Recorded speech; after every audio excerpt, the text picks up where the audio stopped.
Hello, world. This is the Sydney Silver Show. This is the show formerly designed to piss y'all off until I make y'all love each other. But now, I don't care if you love each other or not. It's your right to hate things. And you know what? Isn't it kind of a form of abuse to force people who don't like certain people and don't like certain things to mix and have to be in the same situation with each other? I don't know. I'm just saying, hate away. So today on the show, we have an atheist skeptic named Spencer Marks, and he is here to rebut the Ghost Enslaver show that you hopefully just saw. And we also have Dave Spinks, who is the master Ghost Enslaver, back on the line to rebut the rebuttal. But before we start, I just want to show you, because I'm wearing an Indian sari today. I'm very excited about it, so I just want to show you on the big screen.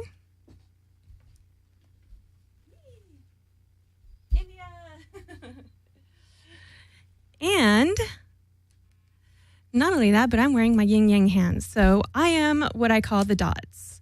Here's my white dot, and here's my black dot. I'm the dots inside the yin-yang. So if you want to know who I am, I'm the black dot in the white side, and I'm the white dot in the black side. Even though I'm going to probably at some point show you why it's all the same thing anyway. Anything to say about that, Spence? No, I think it's very creative. I like it. All right. Before we get started here with the whole rebuttal to the ghost thing, because I know you're a skeptic and an atheist, I just wanted to get to my good news of the day. I like to reverse what was formerly seen as bad and find the good news in it. By the way, if I clap my hands together like this, as I was doing earlier with my yin-yang symbols or the dots, you get gray or silver, which is me, the silver lining and everything. All right, so I'm just going to read this to you because the good news is a little bit complicated today. My good news is why the apocalypse is the good news. Does anyone is Dave Spinks on the line with us? Dave, are you there? Yes, I am. Awesome. Can you or Spencer think of what any of the good news would be in the apocalypse? If zombies if they're not fast enough to catch you, I guess that's a good thing. Who's they? The zombies, I guess. There's going to be zombies. Awesome. What do you think, Dave? I don't know how any good could come out of that. Okay, well, I'm going to explain to you, okay? The good news is the apocalypse, because the Greek meaning of the word apocalypse is disclosure of knowledge, lifting of the veil, or revelation. So there's no really need to be afraid of the apocalypse, because it's basically the lifting of the veil of unknowledge. Does that make sense? Gotcha. Yeah. Even if it was like a zombie apocalypse, though, we wouldn't need to be afraid of anything anyway, because if eternity is real, we're going to go on and things will be fine, right? Absolutely. No, my question is actually, since you're a skeptic, do you believe in eternity? You have to define the word. I mean, eternity, if you look at, if you're talking about scientifically, is the universe going to last forever? It will, as far as we know, going to end in a very cold, dark universe because all the galaxies are flying away from each other, and over time the stars will cool and, go away. But there'll still be something in eternity. But so was that a yes or a no? Well, I mean, if you're asking scientifically, eternity, yes, exists. If you're asking, are we going to live forever? I think that answer is no. Okay, and Dave, I don't know your religion. You seem very open-minded to me. I believe you may be Christian, but I'm not sure. Do you believe in eternity? Like just as a thing, that eternity could exist? In a broad aspect, I do. You do? Okay. Yeah. Also, to continue really quickly with the apocalypse thing, I just wanted to say that in the New Testament, which who knows what people think about the Bible, but in the New Testament, the revelation that John receives is the knowledge of the victory of good over evil. So if you believe in good and evil, there's nothing to fear, because what the apocalypse means is a disclosure of knowledge and new understandings that will be about the end of what we call evil. So I don't know if this is going to be due to new ways of living, new technology, new advances, or whatever it is, but I'm doing my part for the apocalypse by bringing about the good news, and also with an upcoming sermon I have about good and evil. So that's that. Okay. What do you guys think about that? Any comments or anything you want to do to rebut me on that? Well, I think we need to define exactly what the apocalypse is instead of those terms. In other words, like... Well, that's the definition of it in the dictionary. Right, but I'm just saying, does that mean that all humans die? What happens during the apocalypse, Well, okay, there's some people that would say all humans dying would be a good thing. Right. I know a lot of vegans that would like that. Well, they'd be part of that, I'm sure. I think they qualify as human. But, okay, the definition of it is a new knowledge, a new understanding that ends evil. It's like a lifting of the veil of, ignorance, basically. Right. I don't know if that's heaven or not, because I think sometimes knowing too much can actually be very painful. But anyways, okay. I'm glad you guys are on today, because I actually was thinking the other day that we kind of need, more fighting on this show. And I think that one of the best things to do is for people to toughen up, is actually to brave going through insults to yourself. I actually wanted to put myself through an insult camp recently where I just let people insult me all day long and I learned how to deal with it. So, thank you to both of you for being here. And Spencer, I just wanted to say, you saw the show we did with Dave where he had a ghost investigation. Right. And I just want to ask, what were your issues with that? Well, a couple things. I think people need to know as well that I belong to actually the world's largest ghost or paranormal investigations group, but we investigate things from a rational scientific standpoint. And the group is called the Independent Investigations Group here in Los Angeles. We actually have chapters kind of around the U.S. and Canada. Well, what you call rational? Well, it is. It's rational because we don't. For instance, one of my issues with what Dave did, for instance, is they go in and they turn the lights off. And why do ghosts only operate in the dark? And that's one question I sort of have. Okay. If it's really just a matter of turning on the lights and getting rid of the ghosts, then why don't we just keep the lights on and you won't have any ghost problem? So that's one of the first problems. The second thing is, I'm not really sure what this machine was that Dave was using. Apparently, the REM pod. Yeah, I've never seen that or heard of it. When it seems like, and I don't want to put words in Dave's mouth, but it seems like if he goes in for these investigations, they go in with the assumption that there's a ghost. My group, if they say, somebody calls us and say, we have noises at night, we say, what's making the noises? Is it a rat? Is it plumbing? Is it a house settling? Why does it have to be a ghost automatically? And we don't go in with the assumption we know what's going on. We do it in a rational way. We look for what's making the noise. But before Dave rebuts you, can I say something? Don't you go in there with the assumption that there is no ghost, and isn't that a bias? Only because in over 100 years of very careful scientific testing, nobody's ever actually proven or seen a ghost in a carefully controlled scientific environment. So, or any sort of paranormal activity, by the way. So we don't go in necessarily with the idea that there's no ghost. We simply say, let's look for evidence to see what is making this noise. And if it happens to be a ghost, in theory, we could probably find it. Okay, so you're saying you do not go in with a bias that there is no ghost? Well, we certainly go in with the idea that that's probably on the way low on the list of the possible reasons. We try to eliminate all the natural reasons. Okay, because that sounds like a bias to me. Well, it's a bias only because there has never been any evidence whatsoever in the history of man to show that these things actually exist when you look at it with a scientific principle. Is there anything in the history of woman? Neither women or men.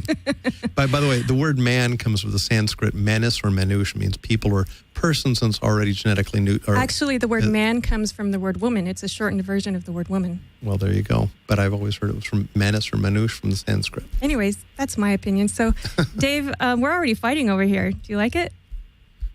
Yeah, all I like to say, I respect everyone's opinions and whatnot, and when it comes to the paranormal.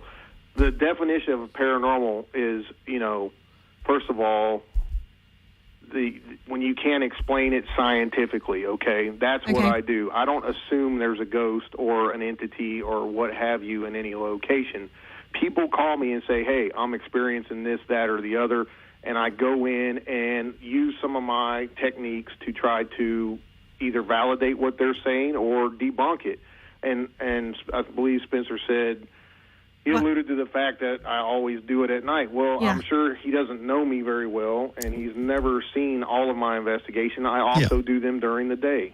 Okay, and I wasn't trying to put words in your mouth, Dave. I just, it just seemed from the one thing that I saw from Sydney's show. Right, okay. So you I just wanted to clear that up. I do stuff during the day as well as night. The reason I do them at night is because some of the cameras I have are infrared and full spectrum in nature and see in aspects the human eye cannot see in.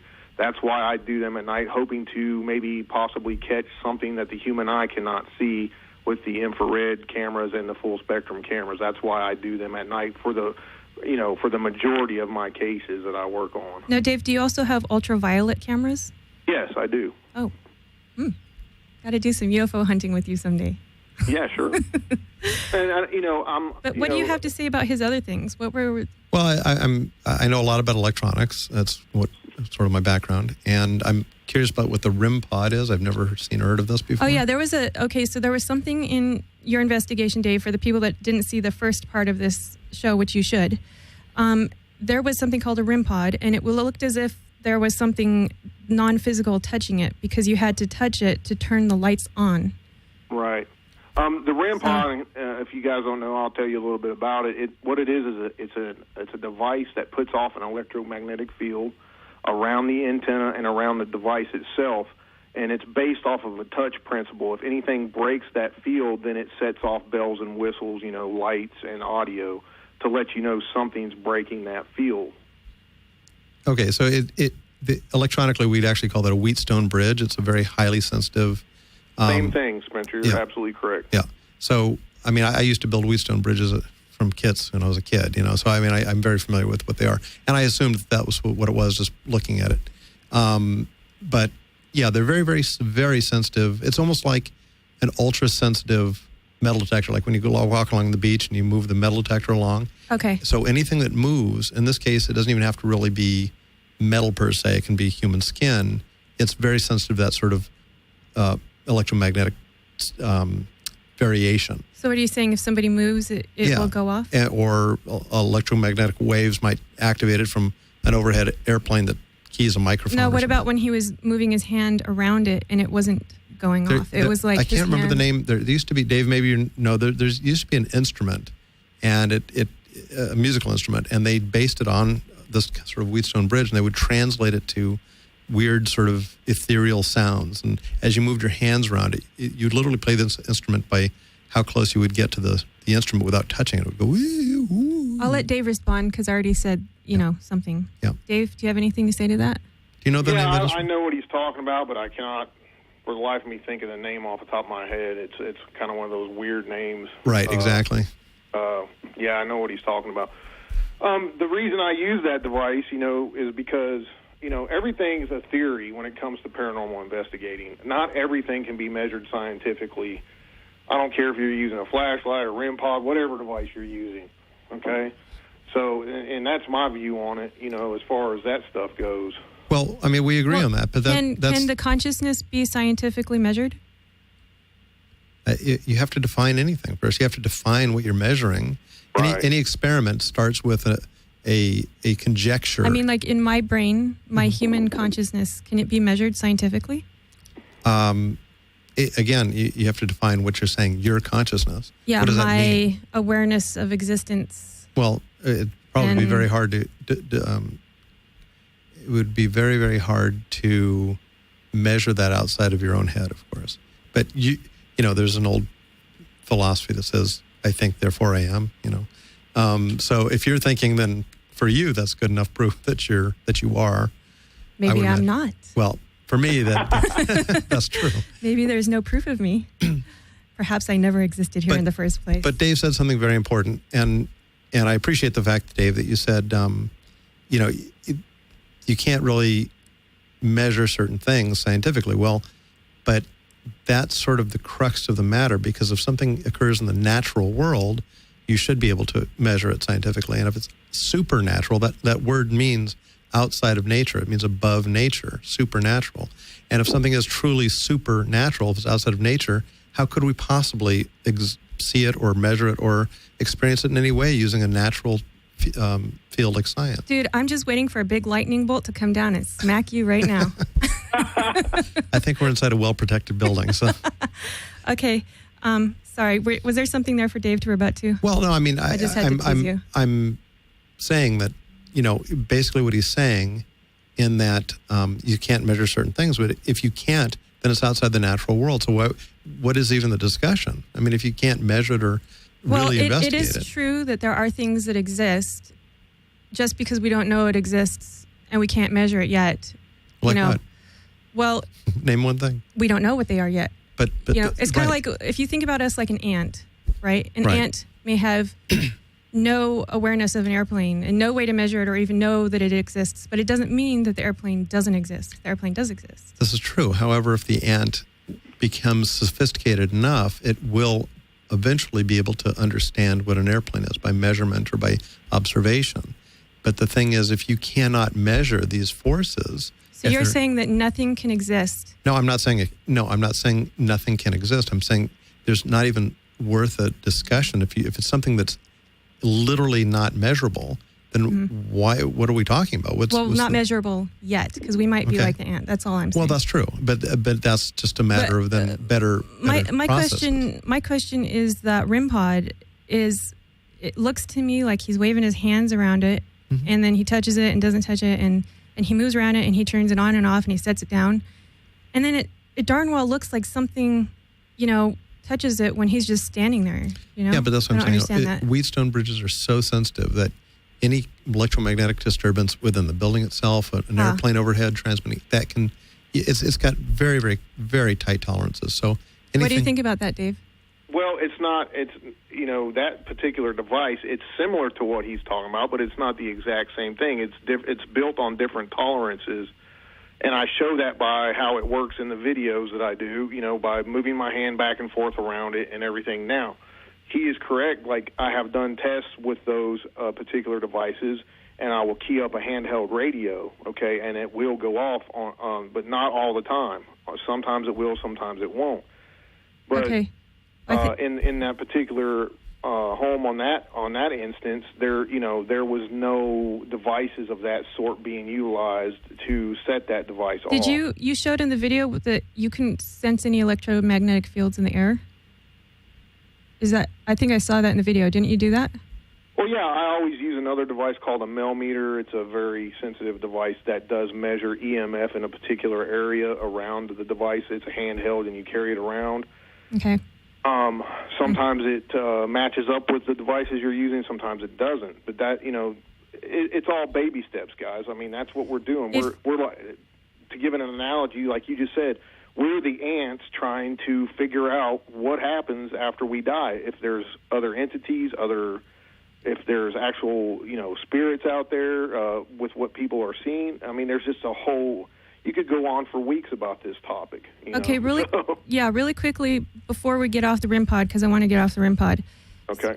A question for Spencer. If he could show you a video where the REM pod was going off and nobody was moving and there was another instrument showing there was no electromagnetic fields, would you believe in it more? Well, or not? First of all, how do we know that a ghost has any sort of electromagnetic signature at all? I mean, why? No, not the ghost. No, but the what REM I'm saying, pod, because you said the REM pod is set off by electromagnetic fields. If he had something that showed there was no electromagnetic field and nobody was moving, would you believe then that it might be something more supernatural or not? Not necessarily. We'd have to have both of those devices inside something called a Faraday cage, which is completely electrically neutral or radio wave neutral. In other words, it sucks out all the radio waves from the outside, so there's no interference. Okay. And so if this thing was created, or this test was done inside of a Faraday cage, it certainly would be more meaningful to me. But radio waves and electromagnetic waves are really a strange thing. He might have one instrument that simply isn't fine enough, finely tuned enough for that particular spectrum, because the electromagnetic spectrum is huge. And if you took the entire spectrum and laid it out in bits from Los Angeles to Anchorage, Alaska. So you're saying we can't even trust our own instruments? No, I'm not saying that. I'm saying you have to know what you're even looking for. You have to define what specific wavelength you're looking for. You have to define all kinds of things. And again, so if it was done in a Faraday cage, then you might start believing again, it was something more paranormal? I would go there last, because I'd have to believe then that a ghost... Because you're biased. No, because... Yeah, you are biased. Well... they may be biased on the supernatural side, but I'm in the middle here, you guys. Okay, you are biased on the skeptic side. Well, of course, yeah. I'm right in the middle between both of you. Like, okay, one of the reasons, I feel like I've gone through paranormal experiences. Yet again, on the skeptic side, I hate the whole, that thing about The Secret, where people think you can just manifest things with your mind. It's like, which is absolutely silly. Really, if that was true, then how come we don't have a big blue monster out there with big green dots on it? Because we all saw that one movie called Monsters, Inc. And we would have all manifested him. Why aren't right now, we all he exists, wealthy and happy? Exactly. Why aren't I rich right now? So I'm also on the skeptic side, but I'm also on the paranormal side. So I'm just going to tell both you guys as what I think is that, I see bias on both sides. It's almost like it would be impossible to prove to you anything, because even if something was in a Faraday cage, then you'd start saying, well, the instruments malfunctioned. No, I would not. See, that you're trying to assume that I would say one thing or another. I will believe in anything you want me to believe in. Just show me evidence or proof. That's all I ask. So if it's... So what would be the proof in this situation? Well, again, we'd have to define that ghosts have an electromagnetic signature. Because that's the only thing that's going to set that sort of an instrument off. So why would you believe that that a ghost has some sort of electromagnetic spectrum to it? Where is that defined? I mean, where does it say that anywhere? I think that comes from the idea that our thoughts are based on electro impulses, maybe. Can I chime in on that? Sure, go right ahead, Dave. A lot of the reason that people believe, and the theory is that with the EMF, the whole EMF thing in spirits, because numerous studies have been done from people who report paranormal activity that when folks go in to investigate, they've measured high EMF fields in that home, that general area, or what have you. Okay, so that's where they get that from, that theory of high EMF and whatnot. Well, like I say, I mean, and I want to be really specifically clear about this. I'm not a person that says I don't believe in anything. I say I will believe in anything. Just show me evidence, and that's all I ask for. Because it would be. Let's put it this way: if you were suddenly arrested and found yourself on trial for murder, would you rather have the jury that says, "We'd really like to see the evidence of this. Maybe blood evidence, fingerprints, shoe prints, murder weapon," or would you like to have a jury that says, "We're going to have a fancy device that has, shows electromagnetic signals, and we're going to ask it if you're guilty or not, and let the device to tell us because somehow there's some magic in the air or some kind of." Well, which would you rather have? If you're a real skeptic, that's a whole different scenario, though, in my view, Spencer. Well, I mean, but it's an extreme view, of course, and I'm not suggesting that that's proves the whole thing or disproves it, but I'm just saying. My question is, if you're a real skeptic, shouldn't you even be skeptical of your skepticism? Yes, absolutely. You always need to be self-reflective and see if you are being biased in one way or another, because biases are a very, very critical thing. And no offense, Dave, but some of these things I watched in the video, that it seemed like there was a lot of confirmation bias and a lot of... Well, how do you explain a flashlight turning on and off? Can we actually play that video really fast? We have a little clip of the flashlight turning on and off. Did you see that? I did. You did? Okay. The flashlight just came on, Cindy. With grab. Right when I said that we have all kinds of devices. With grab. Okay, turn that flashlight back off, please. Show us you're really communicating with us. Turn it back off. Fear. Thank you. Flashlight's on. Did. Oh, you did that? Yeah. Flashlight's on again, guys. We didn't ask you to turn the flashlight on. Turn it off. All the way. Born. Okay, so this flashlight was a regular flashlight straight from a regular store. It just turns itself on and off. How do you explain that, Spencer? Obviously, unless I look at the flashlight itself, and I have no explanation. But that's not a very fair thing to say. Well, here's a video of something. Dave, was that's that anomalous? Are you a Christian, Dave? Yes. Would you swear on the Bible that was a regular flashlight? Yes.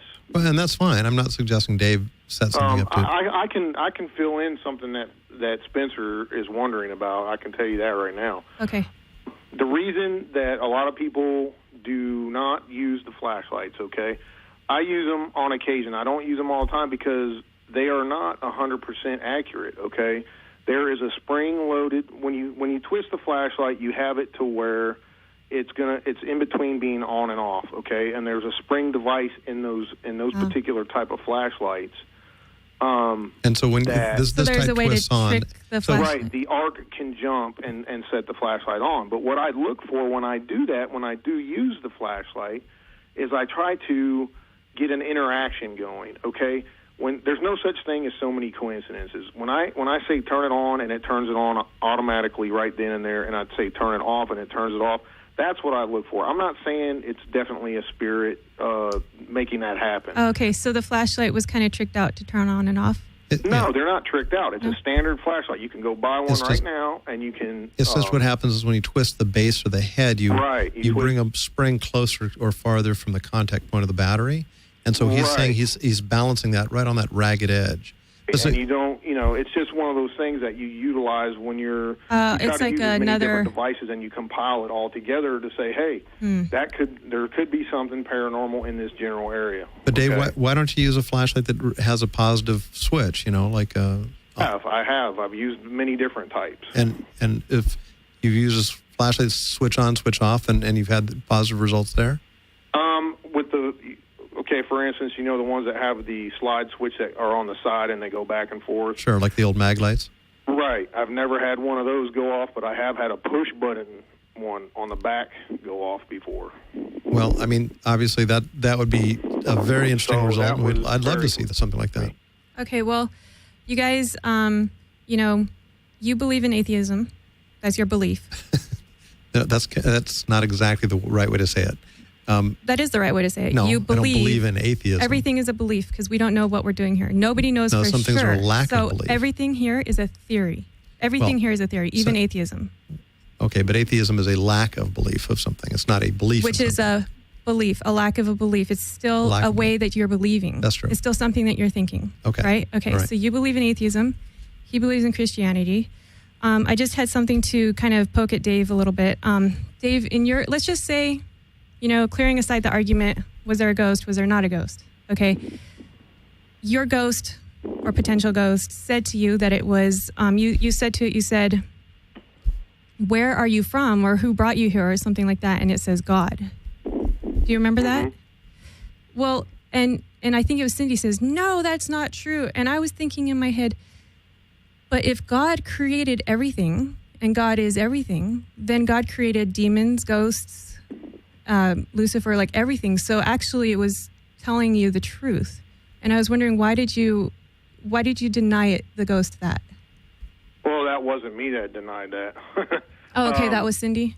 Yeah. But the thing is, it's like you said, it's all on what your belief system's based off of, you know? I'm kind of on the fence with everything. That's why I do what I do, because of the experience I told you I had with my grandfather. Yeah, I want to hear about that. What happened? You said you saw your grandfather. I've been pursuing answers ever since. So tell me exactly what happened when you saw your grandfather. You said that you had, as I recall just briefly, his grandfather had died and he didn't know it, and he was in bed one night. I might be getting this wrong, Dave. His maternal grandfather. I was at my dad's house, and I'm talking about my mother's dad here. Okay. They lived 30 miles apart. My grandfather was a World War II vet, very sick man, had all kind of health problems. I was at my dad's. I woke up, and standing at the edge of my bed was my mom's dad. And I'm thinking, what are you doing here? Why are you here? He didn't say anything. And he was a solid form. I mean, you couldn't see through him like the typical ghost story, okay? Uh-huh. How was he dressed? He kind of smiled, and I did that double take thing, and he was gone. And I'm like, did I just see that? How was he dressed? Was he dressed like he normally does or differently? He was just dressed in his normal clothes, And he didn't I didn't recall say anything? that because I don't really remember what he was wearing, per se, but I saw his face, Okay. I was concentrating on his face. Let me guess. I'm going to do some psychicness right now. Let me guess what Spencer's going to say about that. Spencer's going to say you had a brain fart and just something happened with your brain. Right, Spencer? No. Dave, you said this is just as you were waking up or just as you were going to sleep, something like that? Well, I was in a dead sleep, and I woke up and sat straight up in the bed, and there he was. Why did you sit up like that? You felt like someone was there? Yeah, I don't know. I just woke up and sat up like out of the blue, and there he was, There's a very, very, very well understood phenomenon. One is called a hypnagogic experience, and one's called a hypnopompic experience. And I always sort of forget which one is which, but one is kind of as you're going to sleep, and one is as you're waking. But it's basically the same thing. Mm-hmm. Your body does a lot of, and I'm not suggesting this is what happened to you, but I'm saying, anytime we hear about these experiences that happen just as you wake and just as you're going to sleep, and down through the ages. I mean, it depended on what culture had which sort of demons popular at the time. People would report it was either witches or aliens or Bigfoot or whatever. But people will see these entities in the middle of their bedrooms, and very clearly, and they're very clear on that. And that's why.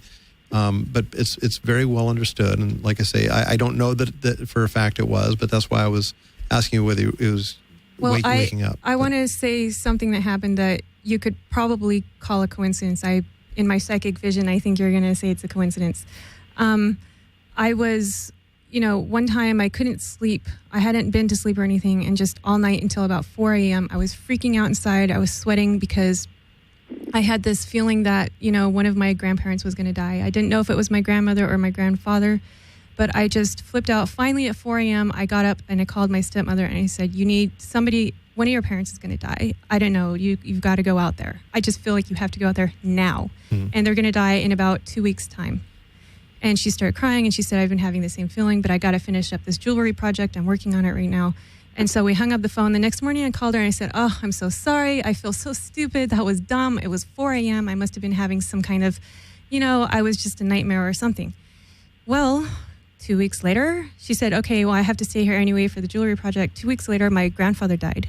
And if she had gone out at that time, she would have been able to stop his death because his medication was getting mixed up by his wife by accident. She didn't realize, And then the same thing happened to me with my cat. I knew that she was going to die in 1 year, and then she died in 1 year. It was like, how am I knowing when all these people are going to die? Right. Well, it could be a coincidence. Well, we actually, in our monthly meeting at the Independent Investigations Group, we have this sort of segment we do for about 15 minutes called a brain warm-up, and we talk about interesting things like that. And I think it was our last meeting, we went around the room and we said, okay, everybody's had these sort of one-off weird things, including us, the skeptics. Mine aren't one-off, though, but But I mean, the point is, you can't replicate them on command, is what I'm saying. So to that degree, they're one-offs. But and we kind of went around the room, and I have a story like that too. Kind of a weird story because I was at a client's house. Like I say, I do electronic work, and I was at a client's house, and it was this huge mansion here in Los Angeles in the Hancock Park area. And I went down to the basement, and they were like 3 or 4 rooms. They all had sort of furniture and storage, and all the furniture had these like sheets over them, and it was visually it looked very like sort of haunted housey sort of thing with kind of spooky. But this was before I became kind of a full-on skeptic. But nevertheless, I mean, it didn't matter to me that the rooms were sort of spooky looking. I wasn't going to be stopped from going through. But in this one particular room, I walked to a certain point about midway, and suddenly my legs just came to a dead halt. I couldn't force myself to move forward in the room, and I was like suddenly filled with this dread and fear. And it was, like I felt like, oh my God, did somebody die in here or whatever? And I backed out, and about 10 or 15 minutes later, I thought, no, that was really stupid. Let me go back in. And I went in, and literally at the same spot, I was just locked frozen. I couldn't move. Any of the other rooms, even though they looked similar with the furniture and the sheets over them, I mean, I was able to walk through them, no problem. And to this day, I have no idea what that was, but Is that why you became a skeptic? No. Or an investigator? No, not at all. Because it's like you guys are both investigators, but you're doing it on the disbelief side, and he's doing it on the belief side. That's the way I see it. Right. And the other interesting thing, Dave doesn't know this, but I guess we're both former police officers, so that's an interesting thing. Hi, that's Dave. Interesting. Started as a skeptic too, until I've had so many experiences I can't explain. I mean, there's just something out there that we cannot explain yet. Doesn't mean it's not there because we can't measure it scientifically. Well, and again, I mean, it goes back to, of course, there's certainly a possibility that there are many things out in the universe. I would never say, no, we know how the entire universe works. There are many things we might still be to discover, but that's what I was saying earlier. Right, and I have no problem with that. But why are you a skeptic? Are you trying to help people, or like why do you try to disprove things? Kind of. I don't try to disprove anything, actually. Okay, right. That's the bias. Yeah, I don't try to disprove anything. There's two components to what I feel I do, or at least with the IIG. There are charlatans out there. There are people that will actually take a lot of money from you and claim that they're going to, cleanse you of spirits. Well, number one, we do want to fight against the charlatans. I imagine Dave is on that same page because, hopefully exactly. I don't take a penny from anyone. It's all on my own dime. Right. So, I mean, that okay, that's interesting. Yeah, and I find that very commendable, Dave. So, but the point is, there are many, many people that will, the psychics or whatever, that say, "Oh no, I see a dark cloud around you." It's an ethical thing. Exactly. $4,000 or $5,000, I'll clear that bad spirit from you. My question on the ethics side is, because I understand that, I personally agree with that.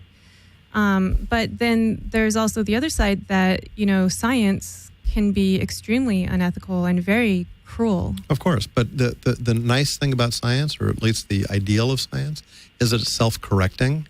So if the guy named Dr. Wakefield told us in England, because lawyers paid him to come up with a false thing that said, MMR vaccines cause autism. And so he wrote a paper in the Lancet. No, that's not what I was saying. I was just saying science can be cruel. I understand that. They chop apart living animals. They don't care how they feel. Yeah, they can do anything. If you're just talking science, no morals, a person could do anything to anyone. Well, so I'm just saying, that's not true. I agree with, I personally like what you said about the whole skeptic thing, but I'm just saying, as a pure whole entire form of just science and the skepticism side, it doesn't mean that it's not cruel and causing suffering. Yeah, but most science does not involve animals. Sense. I mean, most science. Really? That's not true. There's a lot of science. I said most science. See, cosmology. You don't want to see something I'm saying is that I'm saying that science isn't necessarily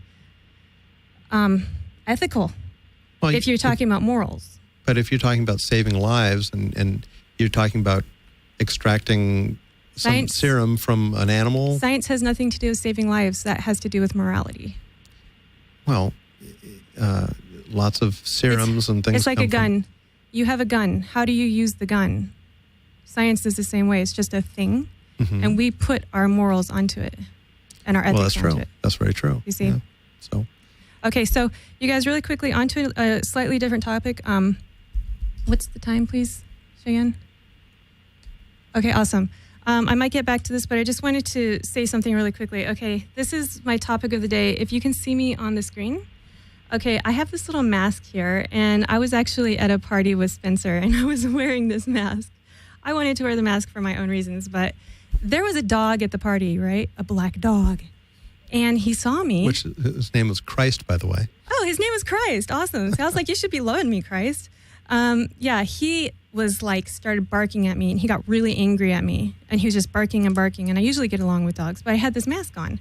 And the owner of the dog jokes with me, right? And he says, "You look scary. You look like a burglar." And I was thinking the same thing. So my topic of the day and my question was, why do different species across our entire planet find the same things scary, which is good for the ghost show? Because how did that dog know? Does he watch TV? Well, it might just be that you looked different enough to him. He didn't look quite like the normal human that he's used to looking at. It's not just the dog. If you think about it, in the ocean, these creatures they start to look scary and to scare other things off or colorful. Right? And all these other species recognize it across the species barrier. I was thinking about it, and I was thinking, okay, maybe certain creatures that looked scarier survived better. And so then they slowly, gradually got scarier and scarier looking. But why does that go across the species barrier? That doesn't explain why a dog thinks the same thing looks scary and a fish thinks the same thing looks scary. Well, there may be something to the idea that there's natural beauty that transcends across species or humans, and there's things that are scary that transcends across. I mean, we certainly, all species evolve to understand what danger is. That's why, even lions, who are at sort of the top of the food chain, they won't necessarily be brave in every situation. They'll run off because they look at things and go, well, that's kind of scary. That could hurt me. So, I think there's a natural... So science could extrapolate that there are, in other species, the same sensations of scariness or visions of scariness or whatever. That's just, that's my own... So that's something that I wanted to say about Dave, because in the beginning I was thinking, why would a ghost, act scary? Like, aren't they completely different from us? Well, I mean, at that point, the one or thing, are they not? The one thing that, I guess is... Maybe they are the same as us, but just without a body. If they exist, I can't imagine why they...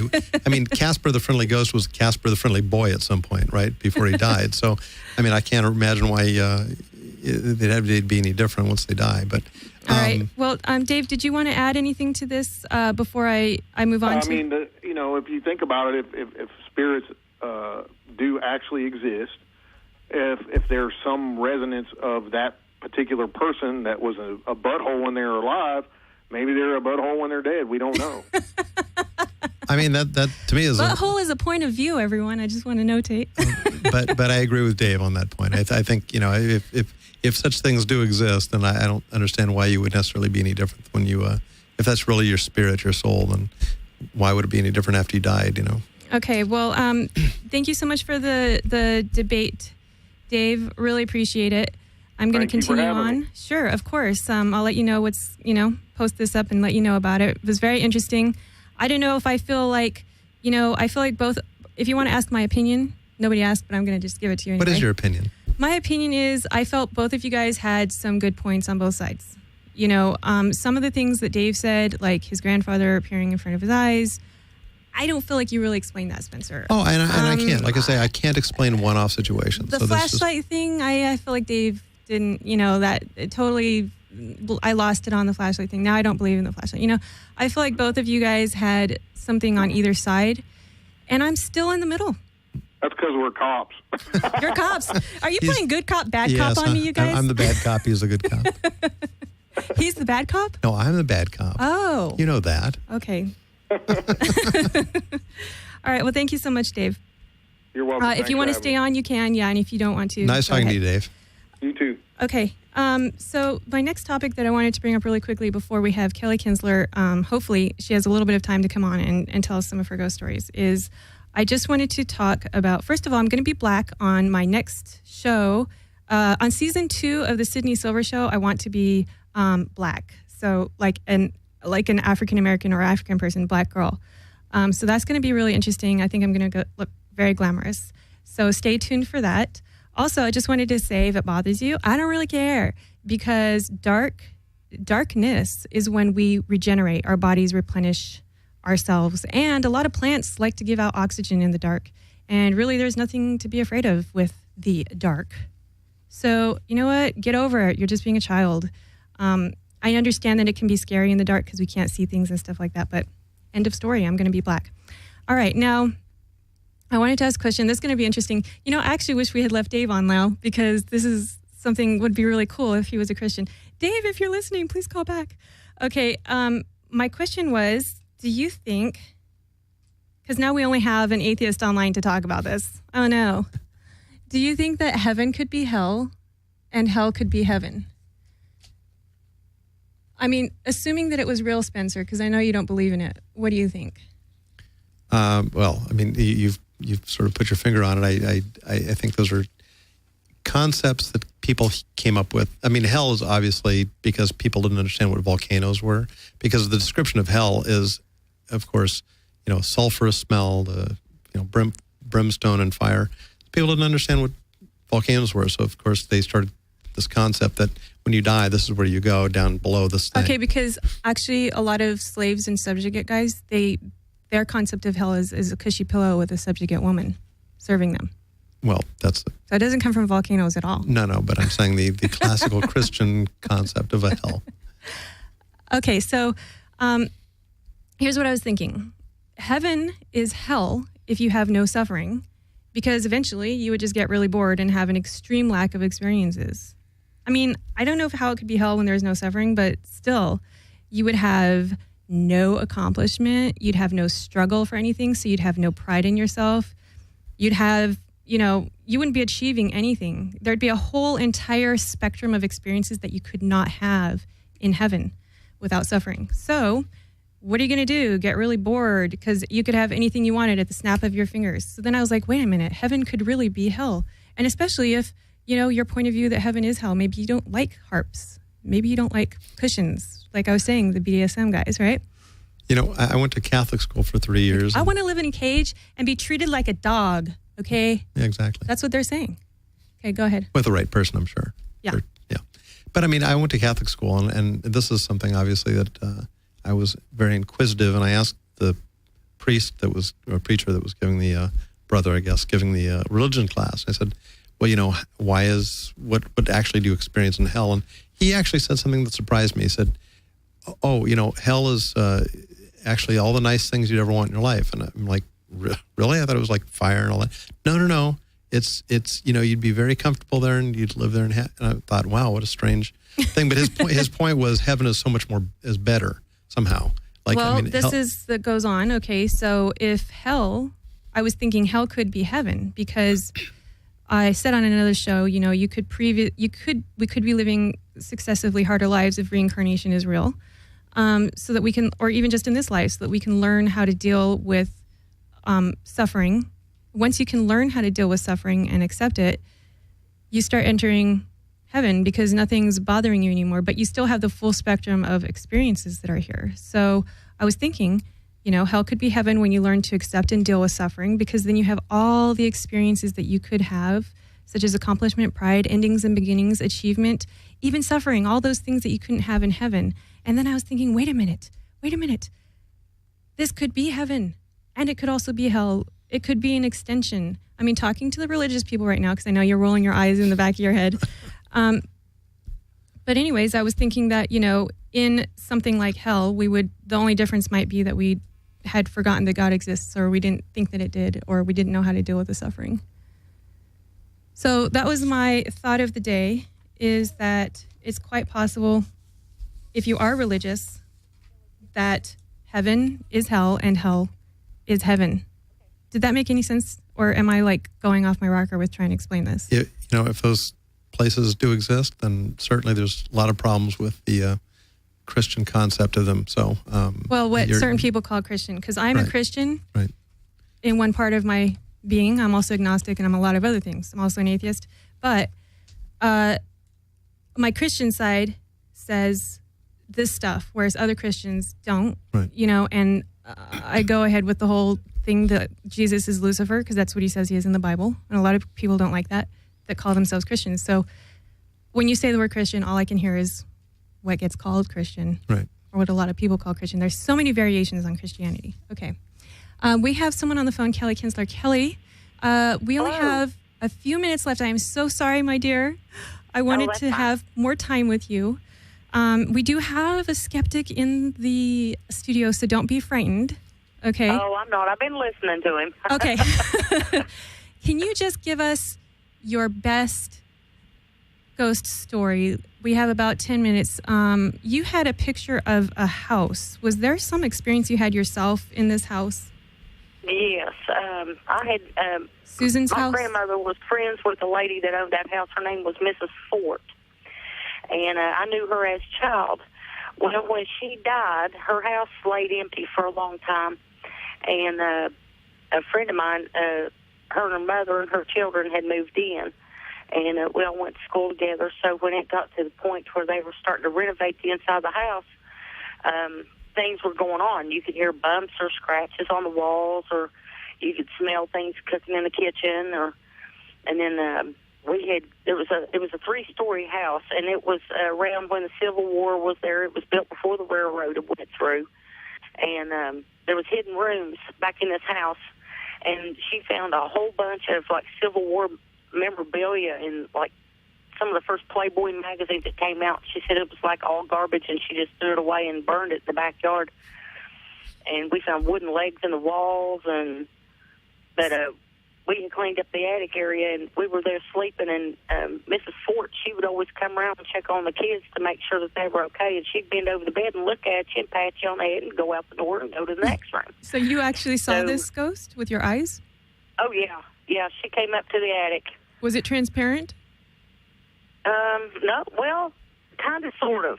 Were you falling asleep or waking up when you saw the ghost? Oh, no, we just went up there, and we were listening to the radio. We hadn't even been asleep yet. We heard people coming up the stairs, and we thought it was her little sister, and it wasn't. It was Mrs. Ford. And I knew who it was as soon as I saw her. She had on the high collar and the long sleeves and the like a butcher's apron looking thing on her dress, and I knew exactly who it was because I knew her as a child. Did everyone hear the same thing? Oh yeah. Every night, even if I wasn't there, Susan would always tell me that, well, Mrs. Fort, come and put me to bed again tonight, and we'd just all laugh about it. That street there that we lived on had a lot of tragedy on it, and I think that area held on to it for a long time. And Spencer, you're thinking? I mean, I hear these sort of interesting stories all the time, and I would love to go there and experience this myself. We hear these stories, but anytime somebody actually tries to then go there and investigate that sort of thing, then suddenly they don't show up. So, right. Well, it happened a lot more during the renovations when stuff was going on. Well, it sounds like a fascinating house. After the renovation stopped, I'm not sure if the new people live there are experiencing anything.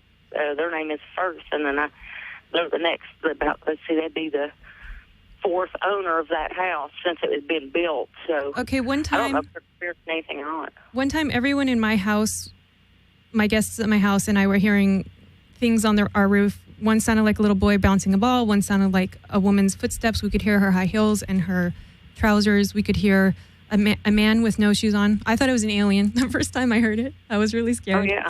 Well, I was like, what is walking on my roof with no shoes on? And then I wrote about it. Excuse me. I wrote about it in the newspaper, and when I had an article I was writing there, the second I wrote about it and it was published, those freaking things didn't show up again. I was so upset because I actually knew a skeptic in your group, and I was going to invite him over to do the investigation. Would that be Mark, by any chance? Yeah. And it didn't happen. Yeah. Because suddenly they were just no longer there. Well, I mean, as a police officer, we would occasionally get calls where people assumed they were just burglars or something. And we'd get there and we'd see the family of raccoons on the roof or possums, and that was really common. Yeah, that's pretty much what Mark said, but I'm telling you, these were not possums. And I've had strange... They can get like 30 pounds. They're pretty big animals sometimes. Everybody in my house heard the same things, and it was like not raccoons, because I could clearly hear high heels click, click, shh, click, click, shh, click, click, shh. And you didn't want to go out and look up on the roof? We did. Also get up to 80 pounds. Right. But I thought, at first I thought, I know what a raccoon is. At first I thought, like, okay, it's like reflection from somewhere else going up on the roof. But one of the things that denies that is the fact that, it's over now. There are no more reflections going up there. Secondly, it seemed to start getting targeted towards us, which was really odd. But anyways, sorry, there's something wrong with the sound. Is everything still okay? Hello? I'm hearing an echo. Hello? Oh, Dave, are you back? Yeah. Oh, is this Dave Spinks? No, my name's Dave Saunders. Oh, hi. Hi, I'm calling from Minneapolis. Awesome. What did you want to say? I want to know if there's a way to fuck a ghost. From my perspective, no. I'm sorry, we had to let Dave go. He was talking about obscenities on the show, but I'm actually kind of interested in answering that question. I actually think there may be, it depends on you believe in succubuses and all that kind of thing, like ghosts that can, materialize themselves. I heard somebody who said they felt that they got tapped on the shoulder once by a ghost. Maybe ghosts can become physical. I don't know if they exist. Yes, Dave, it's possible you can have sex with a ghost. A lot of them do that to draw attention, to let you know that they are there. And they're not meaning to hurt you. It just kind of happens that way sometimes. Did you feel that the ghost that you're talking about was physical? Or because I actually have had she said it would tap her. It would say goodnight to her. It would tap her. You did say that, right? I've had some possible poltergeist experiences. Yeah, she'd pat you on the head. Here's the good news, though, that in the history of man, recorded man, we've woman. And woman. Yeah. Again, mankind, I mean. Well, men are women. That's true. Sometimes people accuse me of hating men, and I'm like, how can I hate men? Men are women. That's true. We all started as females. We all start out as females in the womb. So I don't even know why people differentiate. At any rate, in the history of mankind. Humankind. Personkind, yeah. We've never had, that I know of, any homicide that was attributed to ghosts. Nobody ever said the cause of death, ghost. It's never happened. The FBI does not have that.